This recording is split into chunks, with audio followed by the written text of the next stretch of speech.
네, 안녕하세요. 지그재그 연구소의 용산도령입니다. 여인들과의 관계가 많이 복잡할 수밖에 없는 사주를 갖고 계시는구나 라고 여인들과의 오늘 이 사주풀이를 해볼 분은 바로 이병헌 씨인데요. 이병헌 씨 하면 낮은 중저음의 멋진 목소리와 그리고 탄탄한 근육과 또 함께 많은 여인들과 여성 연예인들과 어떤 스캔들이 있는 걸로 유명하잖아요. 그래서 그분의 사주풀이를 하나하나 해보도록 하겠습니다. 먼저 70년 8월 13일 양력, 올해 이제 51세가 되시는데요.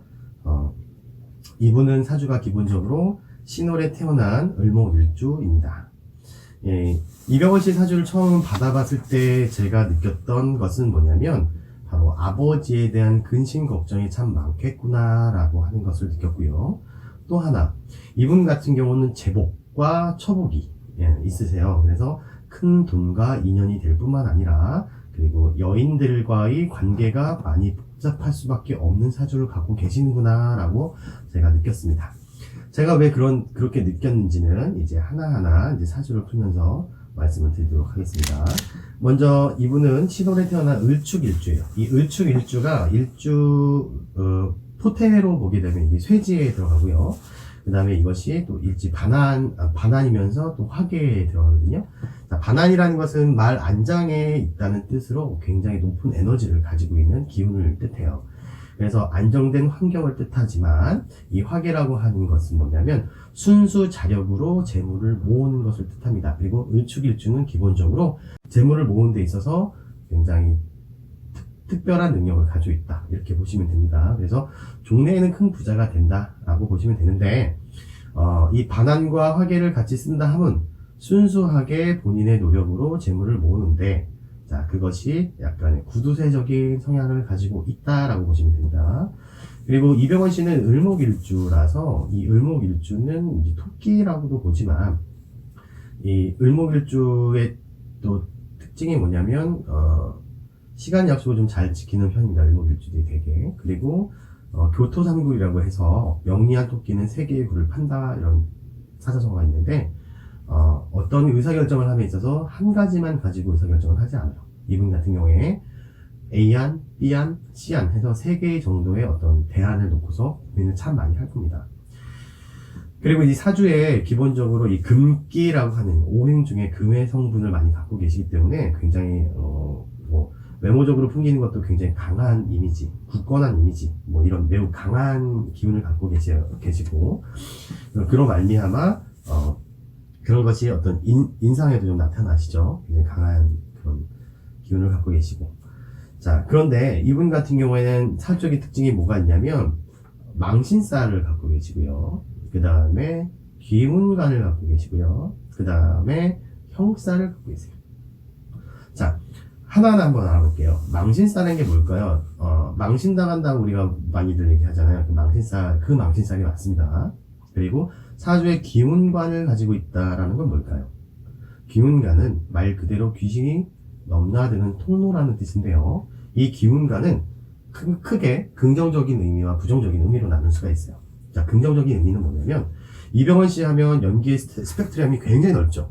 자, 사극부터 현대물까지 멜로, 코믹, 서스펜스, SF, 기타 등등의 그리고 장르뿐만 아니라 나라도요. 국내뿐만 아니라 헐리우드 영화에도 진출하셨어요. 대단한 거죠. 아마 우리나라 영화사의 길이 남을 수 있는 배우 중에 하나라고 봅니다. 연기의 스펙트럼뿐만 아니라 국내외를 넘나드는 왕성한 활동. 그죠? 이게 왜 미국하고 연관이 돼 있는지도 나중에 사주로 하나하나 알려드릴게요. 자, 이렇게 연기의 스펙트럼도 굉장히 강하고 일반적인 배우들이 성과를 내는 것보다 더 월등히 성과를 내는 것이 바로 기문관의 긍정적인 의미라고 볼 수 있습니다. 기문관을 가지고 있는 대표적인 분들이 아인슈타인이나 그 다음에 스티브 잡스 같은 분들이 바로 이 기문관을 갖고 계세요. 약간 4차원적인 느낌도 있지만 한 업종에서 굉장히 큰 성과를 내시는 분들이 바로 이 기문관을 갖고 있는데, 자, 기문관이 갖고 있다고 긍정적인 의미도 있지만 부정적인 의미도 있어요. 어떤 것이 부정적이냐면 바로 홀릭이라고 하는 중독 현상과 연관이 있는 것이 바로 이 기운관입니다. 자, 홀릭이라고 하는 중독이 어떤 부작용이 있을까요? 자, 첫 번째, 술로 인한 술, 중독. 두 번째, 도박으로 인한 도박 중독. 세 번째, 그다음에 성 도착증. 이런 것들이 이 기운간의 부정적인 의미가 되겠죠. 자, 실제로 이병헌 씨가 많은 구설이 있었음에도 불구하고 지금 활동을 하고 계신데, 과거에 있었던 좋지 못한 일들 한번 생각을 해보세요. 도박 관련된 그런 문제도 있었고요. 그 다음에 여인들과 여성 연예인들이나 일반인들하고의 어떤 스캔들이 굉장히 많았잖아요. 아마 이 기문의 부정적인 의미라고 저는 보고요. 그 다음 또 하나, 이분 기운간의 부정적인 의미가 그 멘탈적으로는 공황장애나 우울증도 갖고 있습니다. 이병헌 씨가 공황장애나 우울증도 지금 갖고 계신 걸로 제가 보입니다. 자, 기운간은 이 정도로 설명하면 될 것 같고요. 또 하나는 이제 축술형, 그냥 형살을 갖고 계세요. 자, 형살이라고 하는 것이 기본적으로 몸이 아프고, 그리고 두 번째 어디에 갇히고, 그리고 세 번째 형사소송 등의 어떤 관제구설, 이게 이제 사주에 있게 되면 이런 게 좀 많이 따라드는데요. 이병헌 씨 하면 단단한 몸이 떠오르시잖아요. 그 축술형이나 이런 형살을 갖고 계신, 특히 이 토의 형살인 축술형을 갖고 계시는 분들이 근육 운동을 하게 되면 몸이 굉장히 좋아집니다. 저도 이제 사주에 축술형이 있어요. 그래서 근육 운동을 하면 다른 사람보다 근육이 좀 이렇게 커지고 잘 나와요. 그래서 그런 몸을 갖고 계시는 분들이 보통 이제 형살을 갖고 계신데, 운동을 꾸준히 함으로 인해서 어느 정도는 액땜이 되고 좋은 현상이 일어납니다. 운동을 게을리하면 반대의 현상이 일어나겠죠. 어떤 부작용이 있을까요? 예, 소송에 휘말리거나 몸이 아프거나 이런 일들이 일어날 수 있겠죠. 이병헌 씨는 운동을 꾸준히 하시는 게 매우 좋습니다. 자, 연기의 폭이 굉장히 넓다고 말씀드렸는데, 이게 뭐와 관련되어 있다고 말씀드렸어요? 바로 기운간하고 연관이 있다고 말씀드렸잖아요. 근데 또 이병헌 씨 하면 바로 목소리예요. 얼핏 생각나는 게 그 배가 아이언 메탈에도 뭐 감성이 있다면 뭐 이런 멘트. 메탈에게도 영혼이 있다면. 그리고 영화 같은데 목소리로 어떤 출연하셨던 적도 있었고, 굉장히 좋은 목소리를 갖고 계신데, 우리가 오행 중에 목소리라고 하는 것이 바로 금에 해당이 돼요. 근데 이병헌 씨는 아까도 말씀드렸다시피 이 금의 기운이 굉장히 강한 사주라고 말씀드렸잖아요.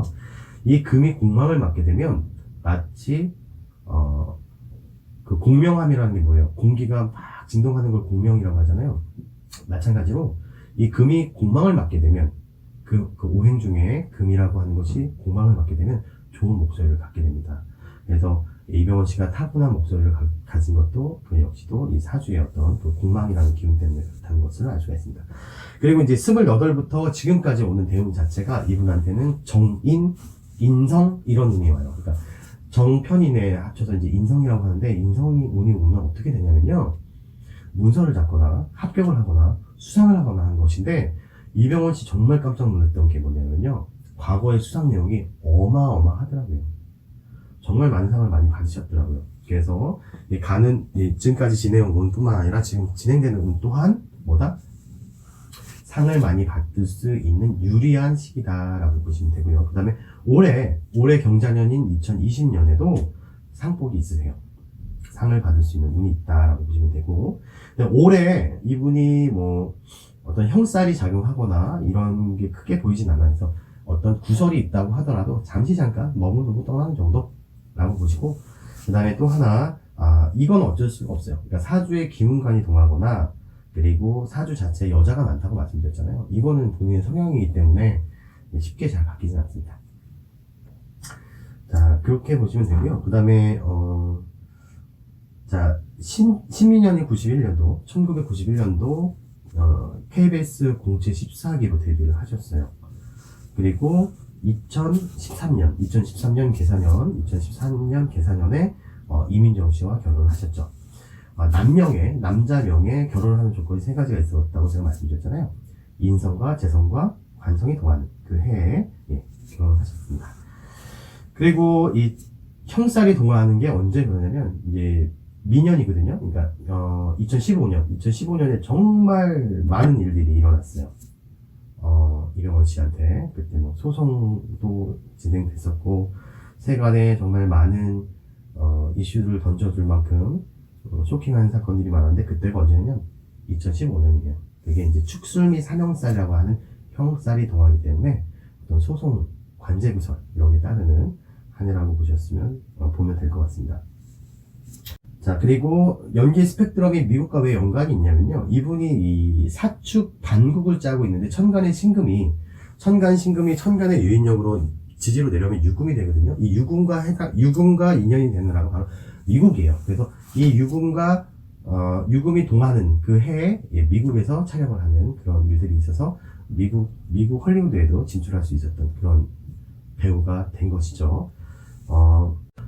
이병헌 씨 같은 경우는 사주 자체에 공황장애나 우울증을 갖고 계시다고 보고요. 그로 말미암아 뭐 도박이라든가 여자 관계가 복잡해질 수 있는 그런 개인성을 늘 갖고 계시다. 이게 어느 한 해만 그런 게 아니라 사주 원국에 있게 되면 수시로 동하니까 각별히 조심하시면 될 것 같고요.